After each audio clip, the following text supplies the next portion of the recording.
Sanders says government should tax the robots that replace workers. It says here, if workers are going to be replaced by robots, as will be the case in many industries, we're going to need to adapt tax and regulatory policies to assure that the change does not simply become an excuse for race to the bottom profiteering by multinational corporations.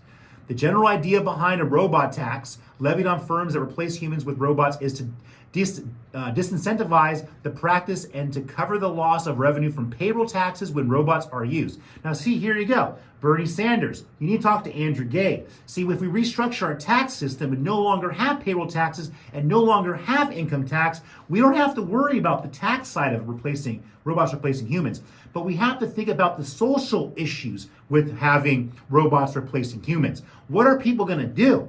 Okay, that's the problem. They're going to probably be getting into trouble, start doing drugs, start hanging on the streets. Again, so the idea is we need to incentivize having humans work.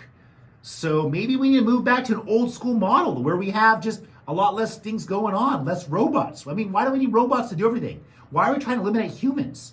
I mean, if that's the plan, the case, I mean, the world will be happy. Planet Earth will be much happier.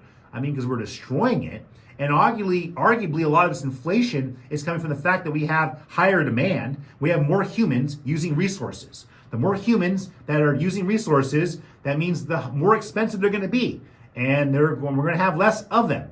So, I mean, it's right there. I guess that explains a lot of things. But it's not, that's probably not the case, right? Because we're probably wrong with that. It has to do with something else. Because it can't be humans. It can't be too many humans utilizing and using resources. That could possibly be the case. But